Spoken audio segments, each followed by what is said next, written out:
என்னுடைய தாயை இழிவுபடுத்தி விட்டார்கள்னு சொல்லி மோடி பேசியிருக்கிறார்.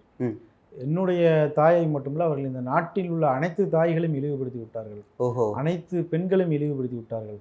அனைத்து மகள்களையும் இழிவுபடுத்தி விட்டார்கள்.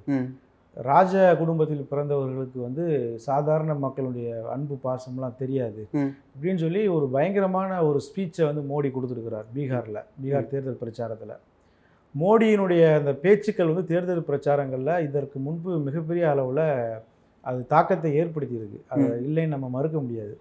எனவே தேர்தல் பிரச்சாரம் அப்படின்னு வந்துருச்சுன்னா மோடி அவர்கள் வந்து அவருடைய இன்னொரு முகத்தை வந்து காட்டிடுவார். இப்போ அந்த காங்கிரஸ் மற்றும் ஆர்ஜேடியினுடைய அந்த ரேலியில் வந்து மோடியினுடைய தாயாரை இழிவுபடுத்தி பேசுன மாதிரியான வீடியோக்கள் சமூக வலைதளங்களில் பரவிட்டு வந்து இருக்குது. அப்படி அது உண்மையாக இருக்கும் பட்சத்தில் அது வந்து வன்மையாக கண்டிக்கத்தக்கது. அதை யாருமே ஏற்றுக்கொள்ளவே முடியாது. இன்னும் சொல்லப்போனால் அது வந்து பிஜேபிக்கு ஆதரவாக காங்கிரஸுக்கு எதிராகத்தான் போய் முடியும்.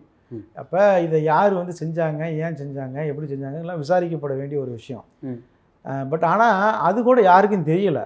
இப்போ நமக்கெல்லாம் மோடி பேசுனதுக்கு பிறகு தான் இப்படி ஒரு விஷயம் இருக்கோ அப்படின்னு தெரியுது. அதற்கு அவர் பேசாமல் விட்டுருந்தாருன்னா இப்படி ஒரு விஷயம் வந்து அவங்க அந்த கூட்டத்தில் மோடியினுடைய தாயார் இழிவுபடுத்தி பேசின விஷயமே யாருக்குமே தெரிஞ்சிருக்காது. இவர் இதை பேச போய் தான் இப்போ எல்லாத்துக்குமே தெரிஞ்சு பூதாகரமாக என்னன்னா, மோடி அவர்கள் வந்து பெண்களை பற்றி தாயாரிகளை பற்றி இவ்வளோ தூரம் பேசக்கூடியவர். இதே குஜராத்தில் வந்து இதே வந்து பல்கிஸ் பானு அப்படிங்கிற அந்த பெண்ணுக்கு வந்து என்ன நடந்தது, அந்த பெண்ணுக்கு ஆதரவாக இவர் பேசுவாரா?